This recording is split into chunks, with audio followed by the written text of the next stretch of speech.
महाविकास आघाडीमध्ये बिघाडी वाढल्याचं सध्या पाहायला मिळत आहे। काँग्रेस यामध्ये एकाकी ठरलेली आहे। ठाकरेंची शिवसेना काँग्रेसमधला वाद आता वाढल्याचं पाहायला मिळत आहे। शिवसेना राष्ट्रवादीमध्ये सध्या चर्चा सुरू आहे। शनिवारी 10 तास चर्चेनंतरही जागा वाटपावर तोडगा नसल्याचंच पाहायला मिळत आहे। ठाकरेंची शिवसेनेची मातोश्रीवर सध्या बैठक सुरू आहे। निर्णयाची प्रतीक्षा सध्या सर्वांना लागून राहिलेली आहे। तर काँग्रेस प्रदेशाध्यक्ष नाना पटोले हे दिल्लीला हायकमांडकडे रवाना झाल्याचं पाहायला मिळत आहे। विदर्भातील जागा वाटपावरून महाविकास आघाडीतील वाद सध्या कमालीचा वाढलाय। मातोश्री दिल्लीत चर्चेनंतर तोडगा निघाला नाही तर वाद आणखी भडकणार असल्याचं पाहायला मिळत आहे।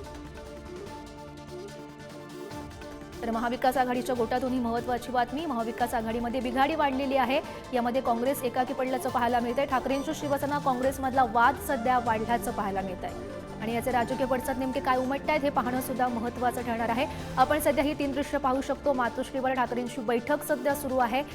उद्धव ठाकरे यांनी आमदारांची तातडीची अशी बैठक बोलवली आणि यामध्ये नेमका काय निर्णय होतो हे सुद्धा पाहणं महत्त्वाचं ठरणार आहे।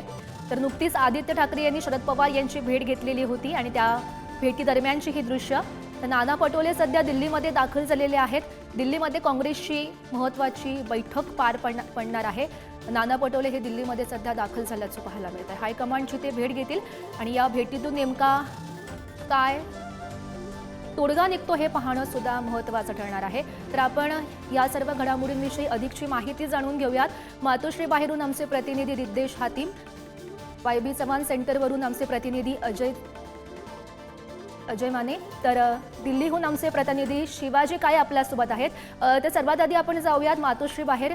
रिद्देश, सध्याची काय परिस्थिती तिथली आहे? उद्धव ठाकरे यांनी आमदारांची बैठक बोलावल्याचं पाहायला मिळतंय, नेमकं काय घडतंय? नक्कीच पाहिलं जी बैठक आहे ती मागील अर्धा पाऊण तासापासून सुरू आहे। मात्र आता थोड्याच वेळापूर्वी आनंद गीते असेल किंवा अनिल देसाई असेल हे दोन्ही जे नेते मंडळी आहे ते मातोश्रीच्या बाहेर आहे, ते निघालेले आहे। महत्त्वाचं म्हणजे आपण पाहिलं या बैठकीमध्ये जागा वाटपासंदर्भात आहे ती चर्चा झाली। त्याचबरोबर या संपूर्ण प्रकार अर्थात जो काँग्रेस बरोबर जो वाद सुरू आहे 12 जागांना घेऊन विदर्भामध्ये, त्या संदर्भात देखील आजच्या बैठकीमध्ये त्यांनी नेत्या मंडळांची आहे ती चर्चा केली की हा जो संपूर्ण वाद चालू आहे त्यामध्ये आपण काय भूमिका घ्यावी या संदर्भात त्यांनी चर्चा केली। त्याचबरोबर इतर जागांसंदर्भात देखील उद्धव ठाकरेंनी आहे त्यांच्या नेते मंडळांबरोबर चर्चा केली आणि याचं महत्त्वाचं म्हणजे ज्या आमदारांची आणि ज्या विद्यमान आमदारांची किंवा इच्छुक उमेदवारांची जी यादी आहे अर्थात जे कन्फर्म नाव आहे त्या कन्फर्म नाव कदाचित उद्या सामनामधून जाहीर होईल, त्यामुळे ते देखील पाहणं महत्त्वाचं असणार आहे। त्या संदर्भात देखील आजच्या बैठकीमध्ये आहे ती चर्चा करण्यात आली आहे। जे आमदार आहेत त्यांचं देखील असं मत होतं की ज्या जागांबद्दल ज्या सर्व जागांमध्ये जो तिढा आहे त्या जागा वगळता जे इतर जागा आहेत त्या सर्व उमेदवारांची नाव घोषित करावी अशी मागणी देखील आमदारांकडून करण्यात आली आहे। त्यामुळे कारण जो लोकसभेला फटका पडला तो फटका विधानसभेला ना पडावा त्या अनुषंगाने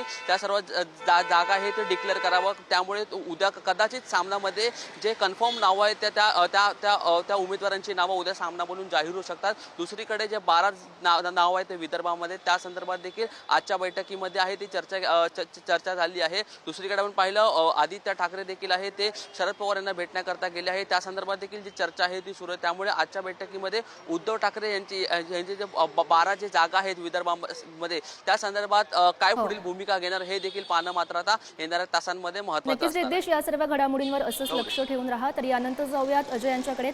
अजय, आपण पाहिलं आदित्य ठाकरे यांनी नुकतीच शरद पवार यांची भेट घेतलेली होती। या भेटीत नेमकं काय घडलं आणि यानंतर असं समजतंय की महाविकास आघाडीमध्ये जी बिघाडी वाढलेली आहे त्यामध्ये आता शरद पवार हे मध्यस्थी करणार आहेत? आपण जर पाहिलं तर खरं तर आता चर्चा ज्या आहेत त्या वेगवेगळ्या अनुषंगाने रंगू लागलेल्या आहेत आणि त्याच पार्श्वभूमीवर आज आदित्य ठाकरे यांनी जी आहे ती शरद पवारांची भेट नुकतीच घेतलेली आपल्याला पाहायला मिळत होती। सोबत अनिल परब सुद्धा होते।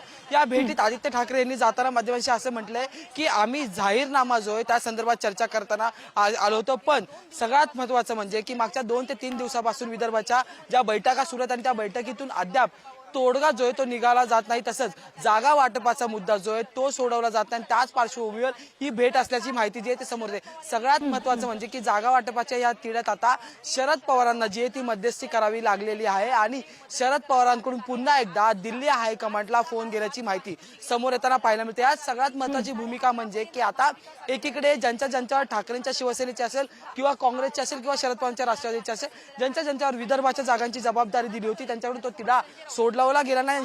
शेवटी आता या तिढा मिटवण्यासाठी शरद पवार यांचे दिलेश्वरांना फोन गेलेल्याची माहिती समोर येताना पाहायला मिळते. त्यामुळे आता शरद पवारांनी दुसऱ्यांदा ह्या महाविकास आघाडीच्या रणांगणातल्या बैठकीत मध्यस्थी केल्याची माहिती समोर येताना पाहायला मिळते. त्यामुळे आता तरी काँग्रेसचे नेते किंवा ठाकरेंच्या शिवसेनेचे नेते ऐकतील का हे पाहणं महत्त्वाचं ठरणार आहे. सगळ्यात महत्त्वाचं म्हणजे विदर्भातील 63 जागांपैकी 12 जागेंवर आधे काँग्रेसचे जे शहर अध्यक्ष आहेत विकास ठाकरे ते म्हणतात की नागपूरमध्ये आम्ही 6 जागांवर उमेदवार देणार, तर रामटेकच्या जागेवर फक्त ठाकरेंची शिवसेना लढेल अशी चर्चा असताना आता जर पाहिलं तर अनेक जागेंवर ठाकरेंची शिवसेना इच्छुक आहे, दुसरीकडे शरद पवारांची राष्ट्रवादी इच्छुक आहे. तर विदर्भ हा काँग्रेसचा गड मानला जातो. त्यामुळे काँग्रेस आपली संपूर्ण ताकद विदर्भात उपस्थित करण्याच्या तयारीत आपल्याला पाहायला मिळते. लोकसभेला विदर्भातून काँग्रेसने 7 खासदार जे ते काढले होते आणि त्याच पार्श्वभूमीवर आता काँग्रेस विदर्भासाठी आक्रमक होत असताना एकंदरीत ठाकरेंच्या शिवसेनेकडून सुद्धा या जागेंवर दावा केला जात होता आणि त्यामुळे हा वादाचा पतंग पेच जो आहे तो सुटतच जात नव्हता.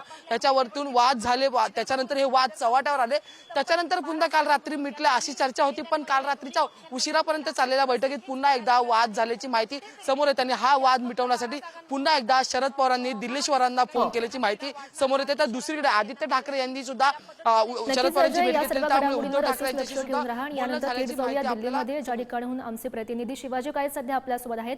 शिवाजी, सध्या आपण पाहतोय नाना पटोले हे दिल्लीमध्ये दाखल झालेले आहेत. काँग्रेस हायकमांडची ते भेट घेणार आहेत. कधीपर्यंत ही भेट होऊ शकते? नेमकं काय घडतंय दिल्लीत?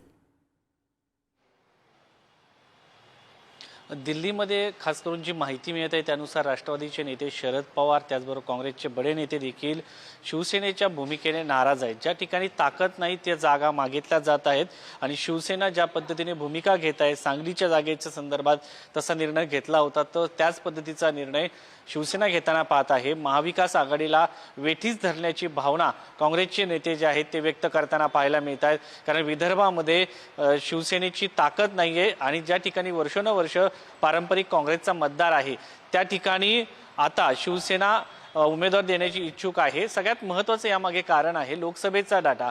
लोकसभेमध्ये ग्रामीण भागामध्ये भाजपच्या विरोधात मोठ्या प्रमाणात नाराजी पाहायला मिळाली होती.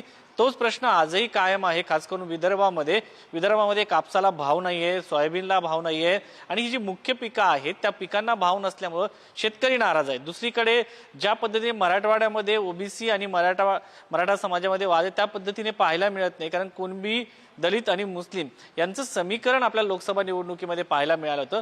त्यामुळं कुठेतरी या सगळ्या पार्श्वभूमीवरती शिवसेना विदर्भामध्ये सेफ जागा आहेत आणि त्या ठिकाणी मुस्लिम आणि दलित मतदान शिवसेनेला मिळत आहे. त्यामुळं शिवसेनेने आता ग्रामीण भागामध्ये लक्ष केंद्रित केलं आहे. मात्र वर्षानुवर्ष त्या ठिकाणी काँग्रेसने काम केलेलं आहे, त्या ठिकाणी कार्यकर्ता जोपासलेला आहे, पक्षाची एक मांडणी तयार केलेली आहे आणि ती जागा शिवसेनेला दिल्यामुळं शिवसेनेबरोबरच काँग्रेसचे जे कार्यकर्ते आहे, काँग्रेसचे जे नेते आहे, इच्छुक उमेदवार आहेत ते देखील प्रचंड नाराज असल्याचं पाहायला मिळत आहे. आणि आता युती टिकवण्यासाठी, महाविकास आघाडी टिकवण्यासाठी, महाविकास आघाडी असो किंवा महायुती असो यांच्यामध्ये मोठी तारेची कसरत पाहायला मिळते. मात्र महाविकास आघाडीमध्ये ज्या पद्धतीने शिवसेनेने भूमिका घेतलेली आहे त्यामुळं कुठेतरी राष्ट्रवादी असो किंवा काँग्रेस असो हे दोन्ही पक्ष नाराज आहेत आणि या सगळ्याच्या पार्श्वभूमीवरती उद्धव ठाकरेला कोण समजून सांगणार हा सगळ्यात मोठा प्रश्न आहे. 12 जागा आहेत आणि ज्या जागांवरती काँग्रेस हा वर्षानुवर्ष लढत आलेला आहे त्यामध्ये शिवसेनेचा स्टेकच येत नाही असं देखील दिल्लीमध्ये पोहोचलेल्या काही नेत्यांचं म्हणणं आहे. आणि या सगळ्या पार्श्वभूमीवरती हा हट्ट जो आहे, ज्या ठिकाणी जागा निवडून येऊ शकते, कार्यकर्ता आहेत, पक्षाची मांडणी आहे, त्या ठिकाणच्या जर जागा मागितल्या असतात आम्ही विचार केला असता. मात्र हा हट्ट जो आहे तो कुठेतरी महाविकास आघाडीला धोकादायक आहे असं काँग्रेसच्या नेत्यांचं म्हणणं आहे. त्यामुळे आता शिवसेना नेते याच्यावरती काय भूमिका घेतात हे अत्यंत पाहणं महत्त्वाचं आहे. मात्र लोकसभेचे आकडे जे आहेत काँग्रेसची बैठक आहे दिल्लीमध्ये, त्यामध्ये नेमकं काय घडतं हे पाहणं सुद्धा महत्त्वाचं ठरणार आहे. तर शिवाजी, अजय आणि रिद्धेश या सर्व घडामोडींवर असंच लक्ष ठेवून राहा. तुम्हा तिघांचंही धन्यवाद दिलेल्या सविस्तर माहितीसाठी.